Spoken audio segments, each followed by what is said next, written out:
안녕하세요. 사연을 부탁해입니다. 오늘의 사연을 소개하겠습니다. 남자친구와 사귄 지 어느덧 1년쯤이 되었을 무렵이었습니다.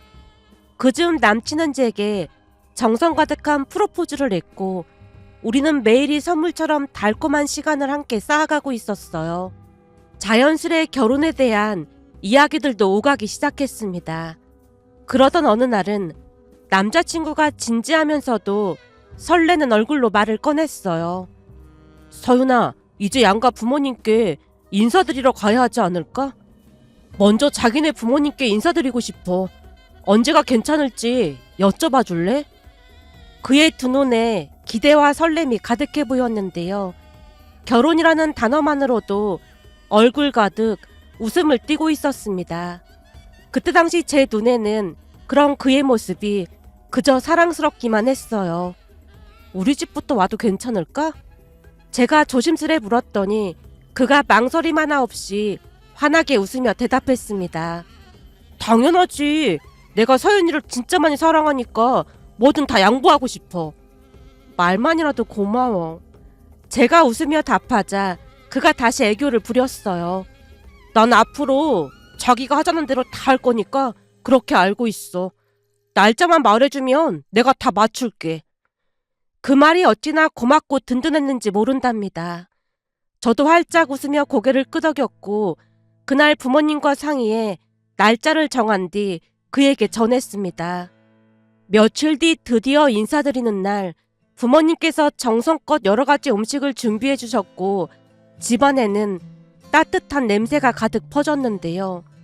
상 위에는 먹음직스럽게 요리된 음식들이 정갈하게 놓여 있었기에 분위기를 한껏 살려줬어요. 남자친구는 다소 긴장한 듯 어쩔 줄을 몰라 하면서도 감사와 감동이 뒤섞인 얼굴로 부모님께 인사를 드렸습니다. 말 한마디 몸짓 하나에도 성의를 다해 예를 갖추려는 모습에 부모님도 미소를 지으며 그를 반갑게 맞아주셨어요. 그날 우리 집에는 웃음소리가 끊이질 않았습니다. 마치 오래전부터 알고 지낸 사이처럼 부모님과도 자연스럽게 이야기를 나누었고 부모님께 최선을 다하는 그의 모습을 조용히 바라보며 정말 좋은 사람이라는 생각이 들었습니다. 남자친구가 부모님께 인사를 드린 후 얼마 지나지 않아 이번에는 제가 그의 집에 인사를 드리러 갔습니다. 현관문을 열자 두 분이 환하게 웃으며 저를 반겨주셨고 따뜻한 인사와 함께 자연스럽게 거실로 이끌어 주셨어요. 하지만 식사가 시작되고 얼마 지나지 않아 뭔가 말로 설명하기 어려운 미묘한 기류가 감지됐는데요. 식탁 위에는 다양한 음식들이 차려져 있었는데 그 중에서도 전 종류가 유난히 많았어요. 노릇노릇하게 부쳐진 동태전이 특히 맛이 있어서 몇 개 집어먹고 있었는데 남자친구 어머니가 조용히 물었습니다. 전을 좋아하나 보네. 아, 네. 동태전이 정말 맛있어요. 그래? 전 맛을 아는 걸 보니 제사 지내는 집인가 보네. 내 말이 맞지? 예상치 못한 질문에 잠시 당황했지만 차분하게 대답했습니다. 그게 저희 집은 따로 제사를 지내지는 않고 큰 댁에서 지내고 있습니다. 그래도 제사를 지내긴 한다는 거네. 그럼 제사 음식도 만들어 본 적이 있겠네. 예전에는 엄마 따라가서 이것저것 도와드린 적이 있는데 요즘은 회사 일 때문에 자주 참석은 못하고 있어요. 제 대답에 남친 어머니의 미소가 서서히 사라지더니 말끝에 힘이 실리기 시작했습니다. 제사가 얼마나 중요한데 빠지면 안 되지. 눈에 보이지 않지만 조상님이 다 지켜보고 계시니까 다음부터는 꼭 참석해. 요즘 젊은 사람들은 제사라면 질색한다던데 그래도 해본 적이 있다니까 말귀는 잘 알아듣겠네. 결혼하면 무조건 제사에 참석해야 해. 알았지? 남친 어머니의 단호한 말투에 잠시 말문이 막혔지만 조심스럽게 입을 열었습니다. 회사 일정 때문에 매번은 어렵겠지만 가능한 한 노력해보겠습니다. 그 말이 끝나기 무섭게 남친 어머니가 다시 말을 이어갔어요. 예, 제사는 무조건 참석해야지. 우리 집은 명절까지 합쳐봐야 1년에 6번밖에 안 되거든. 그중에 명절은 당연히 올 테고 나머지 4번은 많지도 않잖니. 그러니까 꼭 참석할 생각해. 분위기는 점점 무거워졌고 저도 모르게 몸이 굳어졌습니다. 그제서야 남자친구가 낌새를 눈치챘던 것인지 서둘러 대화에 끼어들었어요. 엄마, 서윤이 회사 다니잖아요. 매번 참석은 어렵죠. 그동안 저도 제사 참석 제대로 못했는데 갑자기 그게 무슨 소리예요. 곧장 남자친구 아버지도 거들었습니다. 그래, 요즘 다들 맞벌이 하는데 제사를 어떻게 일일이 챙기겠어. 그 말에 남친 어머니의 얼굴빛이 순식간에 굳더니 싸늘한 말투로 말을 이어갔습니다. 그동안 제사 음식 혼자 하느라 내가 얼마나 고생했는데 며느리 들어오면 좀 편해지나 했더니 앞으로도 나만 고생하라는 소리네. 며느리 들어오기만을 눈이 빠지게 기다렸는데 너무하잖아. 불만 가득한 남친 어머니에게 남친 아버지가 단호한 목소리로 맞섰습니다. 그러니까 내가 제사 한 번으로 합치자고 몇 번이나 말했잖아. 다시 말하지만 제사는 우리 때까지만 하고 끝낼 거야. 괜히 애들한테 강요하지 마. 당신이야 집에 있으니까 괜찮겠지만 요즘 사람들 바쁘고 힘들게 사는데 무슨 제사 타령이야. 차라리 힘들면 이참에 그냥 제사를 없애든지 해. 남친 아버지의 단호한 말에 남친 어머니가 결국 조용히 입을 다물었습니다. 잠시 정적이 흘렀고 이번에는 남친 아버지가 저를 바라보며 부드럽게 말했어요.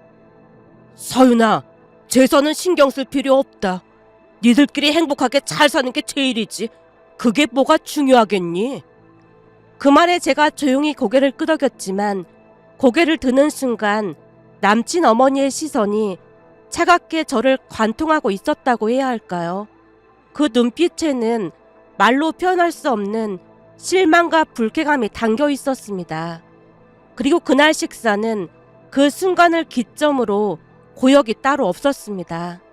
제사 이야기가 오간 이후 집안 공기가 계속 얼어붙어 있었거든요.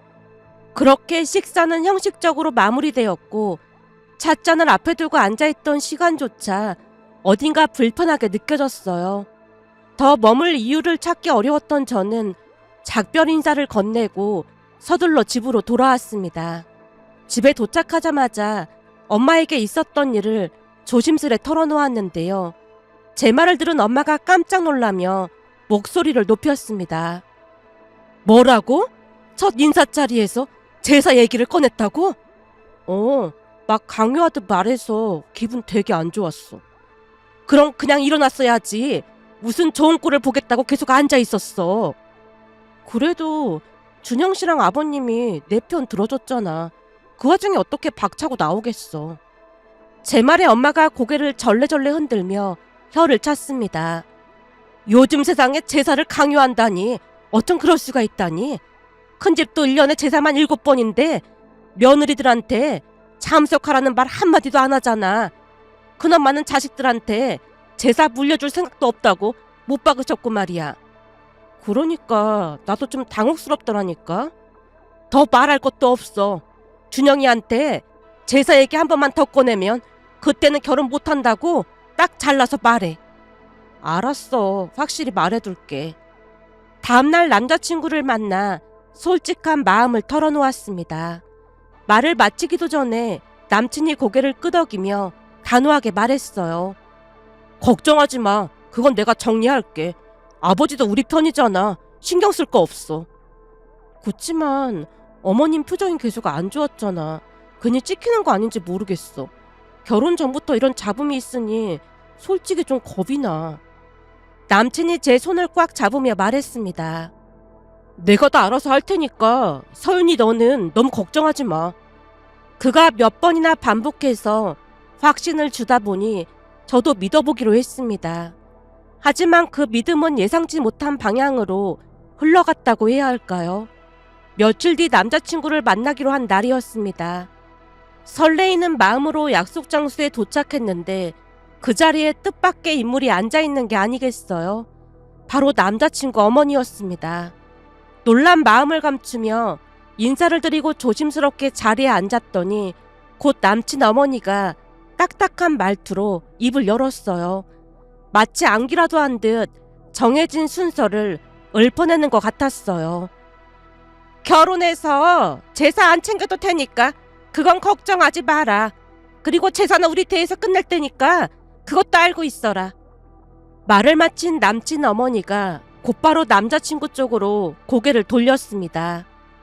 됐지? 그 순간 남자친구가 얼굴을 찌푸리며 불만 가득한 목소리로 대답했어요. 엄마, 지금 말투가 마치 억지로 하는 것 같잖아요.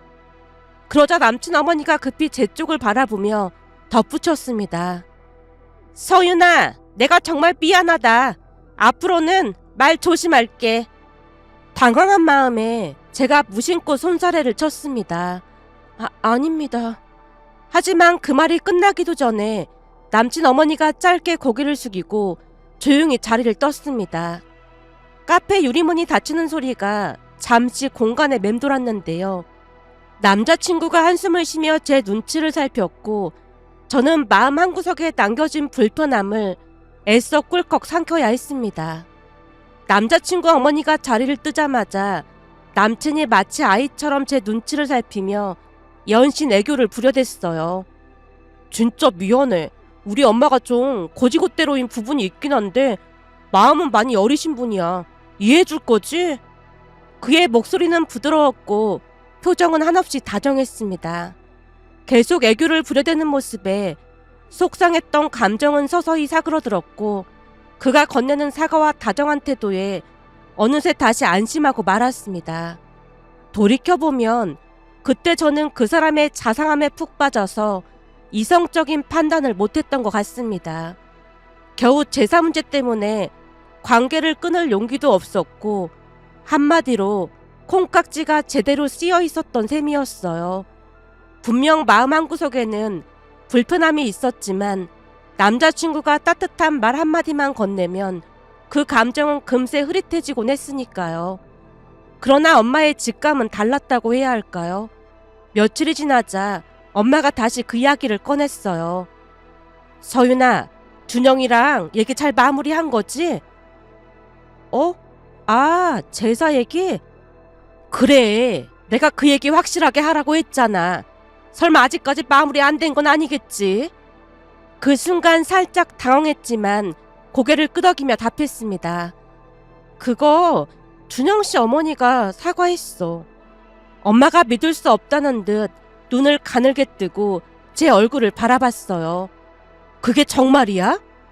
엄마의 물음에 애써 태어난 표정을 지으며 말을 이어갔습니다. 얼굴 보고 나한테 사과하셨어. 절대 제사 강요하지 않겠다고 했고 심지어 제사는 어머님 아버님 댁에서 끝내겠다고 하셨어.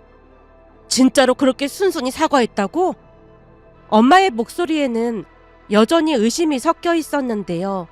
엄마의 직감이 정확히 맞았다고 해야 할까요? 그날 남친어머니는 진심으로 말하고 있다는 느낌보다는 누군가 시켜서 연기하는 듯한 분위기였으니까요. 하지만 저는 그 사실을 입 밖으로 꺼내지 않았습니다. 괜한 걱정을 더 얹고 싶지 않았거든요. 진짜로 사과했어. 그러니까 걱정 안 해도 돼. 잠시 침묵이 흘렀고 엄마가 조용히 한숨을 내쉬었어요. 그럼 다행이긴 한데 결혼 전에 이런 잡음이 있다는 게 계속 마음에 걸리네.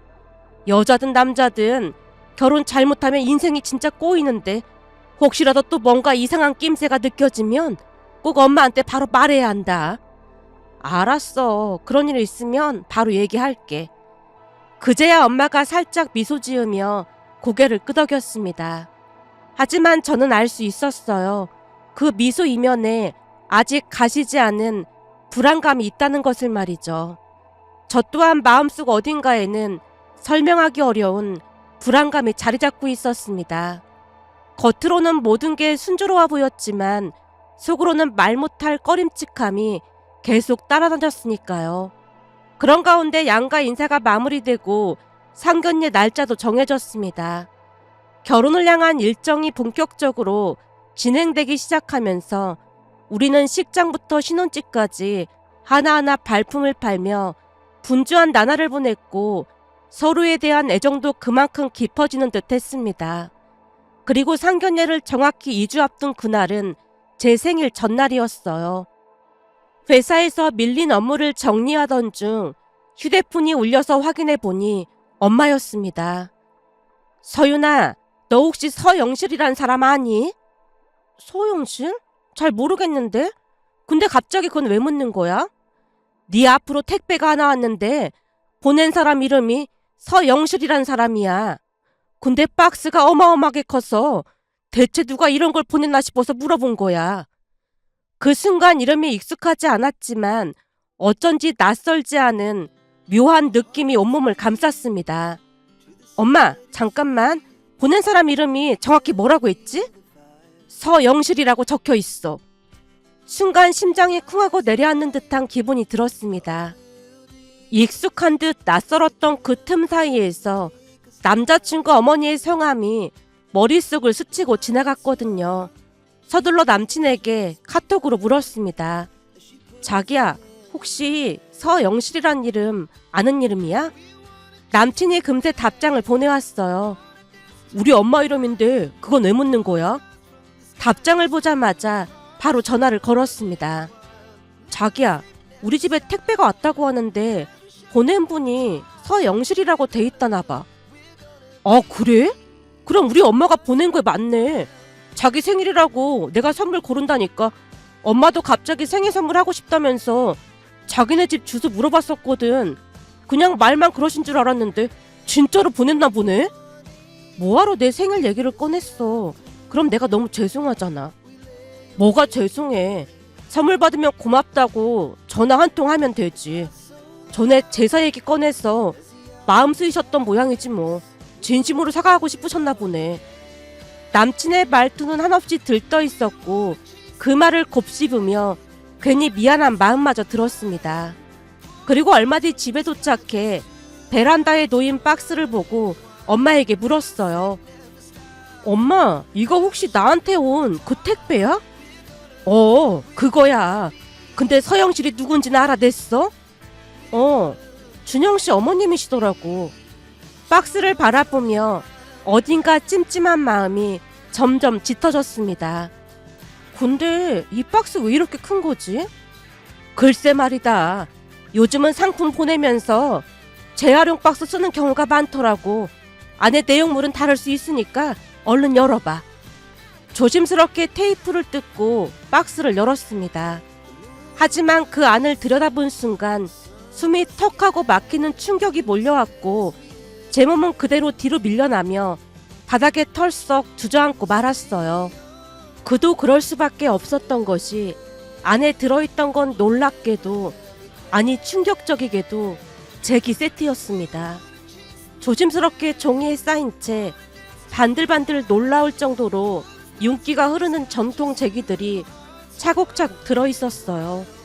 생일 선물이라고는 도무지 이해할 수 없는 물건들이었습니다. 순간 제 옆에 있던 엄마도 얼굴이 창백하게 질려 있었어요. 설마 준영이네 집에서 이걸 생일 선물로 보낸 거야? 너 그때 잘 얘기됐다고 하지 않았어? 얘기가 잘 됐다고 생각했는데 지금 보니까 잘 된 게 아니었나 보네. 얘가 지금 무슨 소리라는 거야? 엄마의 눈빛은 이미 분노로 타오르고 있었고 그때 갑자기 제 휴대폰이 울렸습니다. 모르는 번호였지만 얼떨결에 전화를 받았어요. 여보세요? 서윤아, 나 춘영이 엄마다. 아, 네. 안녕하세요. 저도 모르게 몸이 굳어졌습니다. 그래, 내가 생일 선물로 택배 하나 보냈는데 받았니? 네, 받긴 했는데.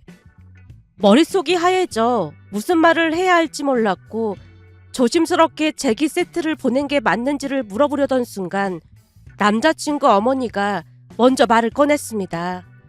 그 제기 세트 굉장히 귀한 거야.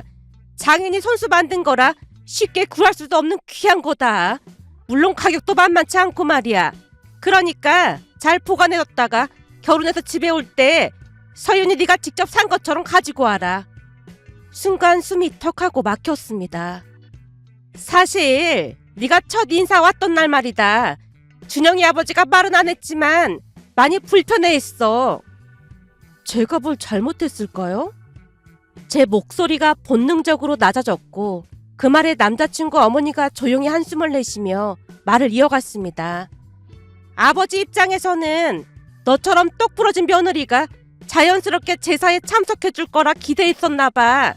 근데 네 표정이 영 탐탁지 않다 보니까 말은 안 했지만 실망이 이만저만이 아니었던 모양이다.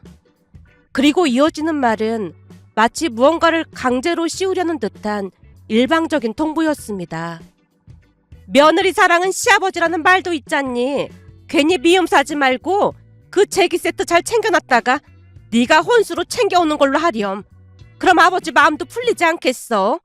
네가 정성껏 준비한 것처럼 보이면 이전 일들이 아무 일도 아닌 것처럼 되는 거야. 내 말 무슨 말인지 알겠니? 제가 넋이 나간 채 멍이 듣고 있었는데요. 남친 어머니가 느닷없이 목소리를 낮추며 덧붙였어요. 서윤아, 세상에 시아버지한테 미움 안 받게 제기까지 챙겨주는 시어머니가 어딨겠니? 살아보면 알겠지만 나 같은 시어머니 세상에 없을걸.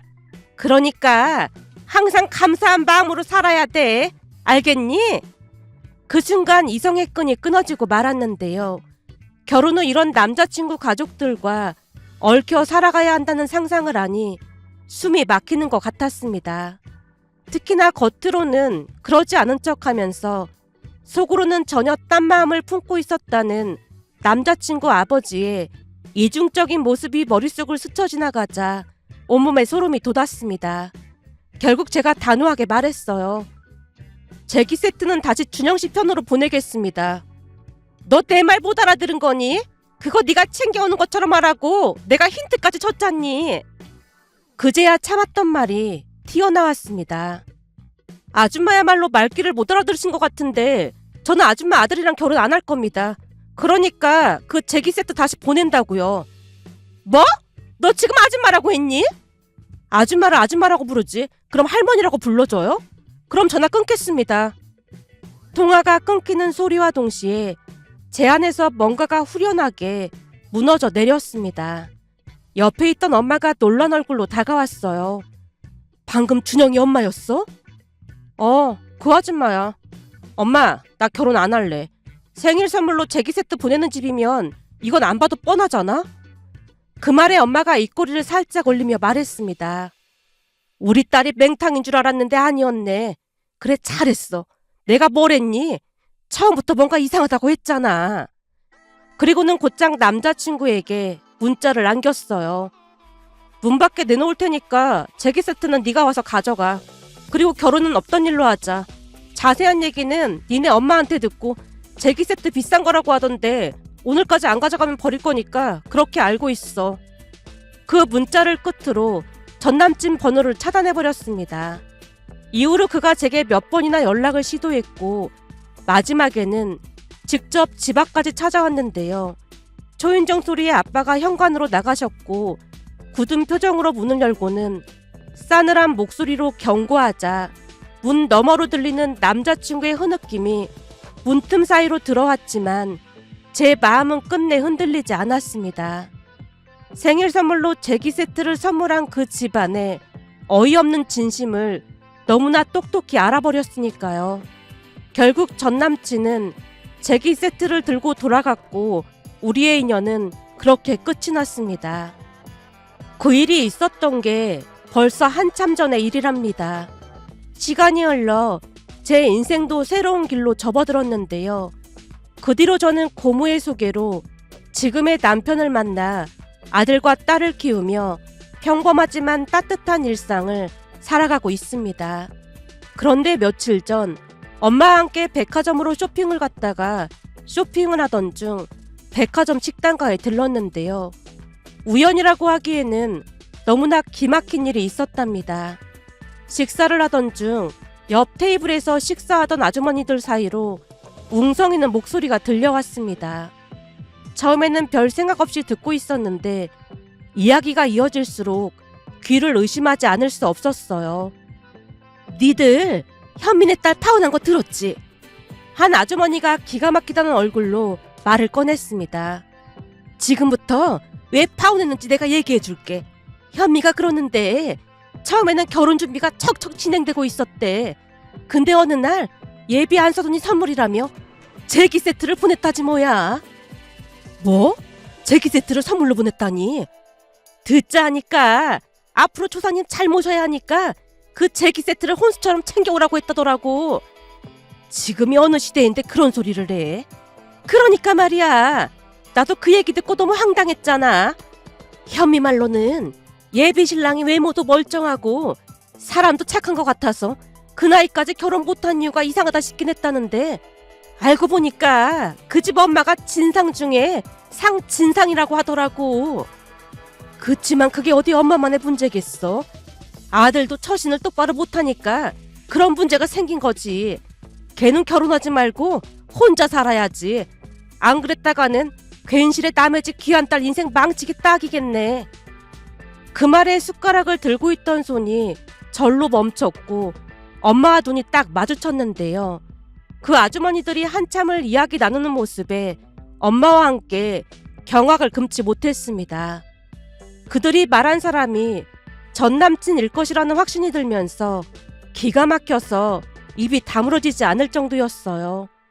그러면서 그때 그 선택이 얼마나 현명했는지 문득 생일 선물로 받았던 제기 세트가 떠올라 씁쓸한 마음에 이렇게 글 남겨봅니다. 오늘의 사연은 여기까지였습니다.